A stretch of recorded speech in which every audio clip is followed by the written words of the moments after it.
Եվ մենք խոսում ենք նախագահական ինստիտուտի կառավարության մասին, հաճախ մեզ կշտամբում են, ասում են, վայ, ոնց կլինի, լիազորություններ չկան։ Մի անգամից ուզում եմ այս կշտամբանքը քննադատությունը կանխել, որովհետև մենք լիազորությունների մասին չենք խոսում, եւ ըստ էության մենք չենք տեսել, թե այս պաշտոնը ինչ լիազորություններ ունի։ Մենք կիրառության մեջ չենք տեսել։ Այս պաշտոնը մի զբաղեցրել են մարդիկ, որոնք չեն կիրառել իրենց համանդրական լիազորությունները։ Իսկ բանը Արմեն Սարգսյանն էր, անհայտ,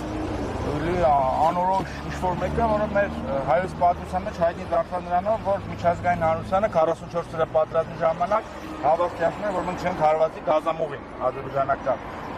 Ու այն դեպքում, որ այդ գազամուղին հարվածելը կարող է լինել մեր պատերազմը կանգնեցնելու վերջին կարևոր հաղթաթուղթը։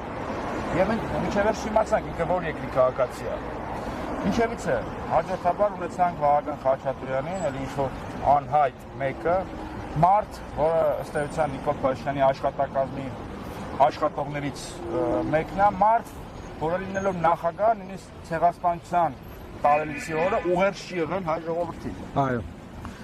Եվ մի պահ անձերին դնենք մի կողմ։ Այստեղ խնդիրը համակարգային է։ Եվ մենք եկել ենք ասելու, որ Հայաստանի ամենակարևոր խնդիրը իշխանությունների տարանջատման սկզբունքի բացակայությունն է։ Մի մարմին գործադիր իշխանությունը վարչապետի մարմնավորմամբ ուզուրպացրել է սահմանադրական մյուս մարմինները։ Նա եւ երկրի գլխավոր դատավորն է, երկրի գլխավոր քննիչն է, երկրի գլխավոր պոետն է, երկրի գլխավոր, չգիտեմ, ուզում է կաթողիկոս դառնալ։ Սահմանադրագետ է։ Սահմանադրագետ, ամեն ինչը։ Եվ իշխանության մարմինների տարանջատումը պետք է գործի։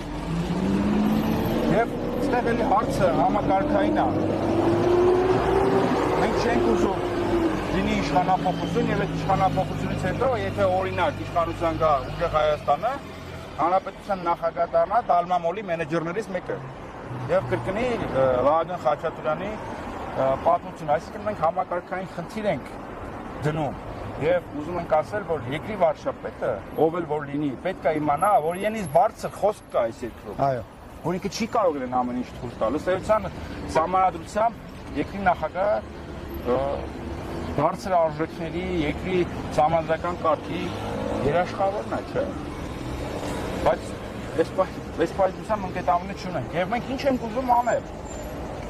Ըստ էության մեր երկրի պատմության մեջ բոլոր ընտրությունները եղել են միակայլ պարզունակ գործընթաց։ Մենք առաջարկում ենք հիմա բազմակայլ կոմբինացիա եւ այդ կոմբինացիան առաջարկում ենք, որ միանան 200,000 եւ միգուցե ավել քաղաքացիներ, որ չեն կողմնորոշվել, ում պետք է ընտրեն, որոնք դեմ են Նիկոլ Փաշինյանի վարչակազմին, հաշ չեն այս իրականության հետ, բայց ինչ պատճառներով չեն ուզում ընտրեն Քոչարյանին, չեն ուզում Սամվել Կարապետյանին, չեն ուզում Գագիկ Ծառուկյանին։ Եվ այդ մարդկանց մենք ասում ենք՝ մի հիասթափվեք, մի օտարացեք, եկեք մասնակից դարձեք եւ մենք կդառնանք ձեր մասնակցության շարժիչ ուժը եւ ձեզ մասնակից կդարձնենք երկրի կառավարմանը։ Բայց սրա համար ինչա պետք, որ մենք անցնենք խորհրդարան։ Եվ ո՞րն է այդ բազմակայլ կոմբինացիան։ Թույլ չտալ Նիկոլ Փաշինյանի վերարտադրությունը, թույլ չտալ ԿՊ-ի վերարտադրությունը եւ մյուս կողմից էլ թույլ չտալ, որ երկիրը դառնա խուժանապետություն։ Այո։ Դրա ռիսկը շատ մեծ է, որովհետեւ բոլոր հեղափոխական իրավիճակներում միշտ ինչ զանգվածներ, ինքաշարակերներ, անցակորձներ հակված են օգտվել առիթից։ Մենք չենք ուզում, որ երկիրը դառնա խուժանապետություն, եւ մենք երաշխավորում ենք, որ երկիրը չդառնա խուժանապետություն, երաշխավորում են նաեւ մեր նախագահի տեխնացուն։ Այո։ Միքայել arczepiskopos Աջապյանը։ Այսինքն, եթե ինչ-ինչ զանգված վախենում է Քոչարյանի հետ գալուց, կամ ինչ-որ մեկի, կամ նախկին արատավոր բարգերի, մենք ասում ենք, որ մենք չենք վախենում։ Եվ մենք այն մարդիկ ենք, որ գնալու ենք, ասենք, մի րոպե, Նիկոլը պետք է գնա, բայց Հայաստանը խուժանապետություն էլ չի դառնալու։ Եվ նախագահի հեղինակավոր տեխնացուն պետք է լինի դրա երաշխավորը։ Հիմա մեզ կարող են հարց տալ Բարմարության։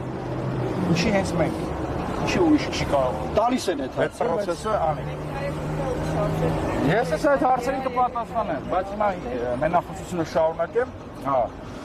խնդիրը գաղափարախոսական է։ 2010-ականին ես մոտ հոդված էի գրել պարոն Մարուկյան, փորձելով քննարկել քաղաքական դաշտի իրավիճակը եւ այսպեսի մի եզրակացության է եկել, որ խնդիրը այն է, որ բարի միջդեհականները պայքարում են կաշառակե միջդեհականների դեմ։ Եվ հիմա կան էլի շատ սիմպաթիչնի ուժեր, որ պայքարում են Նիկոլ Փաշինյանի հետ, բայց Նիկոլ Փաշինյանի հետ գաղափարական տարաձայնություն չունեն։ Օրինակ Հայկ Մարությանը, հարգարժան դերասան, շատ սիրում ենք, շատ հարգում ենք, բայց ինքը գաղափարական կոնֆլիկտ չունի Նիկոլ Փաշինյանի ռեժիմի հետ։ Հիմա բացատրում եմ։ Որովհետև օրինակ բացատրում եմ։ Մարությանը ևս նույնիսկ պատերազմից հետո կոնտրոլավորել է Նիկոլ Փաշինյանի օրոք եւ Ռուսաստանը հրապարակել։ Ես իմ ելույթը վերջացնեմ նոր։ Հայկ Մարությանի տարաձայնությունը Նիկոլ Փաշինյանի իշխանության հետ տեխնիկական է եւ միգուցե էսթետիկ։ Միգուցե Հայկ Մարությանը ավելի դաստիարակված է, ավելի կիրթ է, ավելի պարկեշտ։ Նախընտրում է միջազգային հանրության առջև գառան խաշլամաչուտի եւ նախընտրում է ստեյք միջում խորոված։ Միգուցե Փաշիկի կապուտ եկի փոխարեն նախընտրում է, չգիտեմ, Մոցարտ կամ Pink Floyd։ Տարաձայնությունները այսպեսին են։ Ինչ-ինչ խոստումներ չկատարելու շուրջ, բայց գաղափարական չեն։ Բաժանորդագրվեք Արմատ մեդիայի ալիքներին սոցցանցերում։ Հետևեք մեզ նաև Armat Media AM կայքում։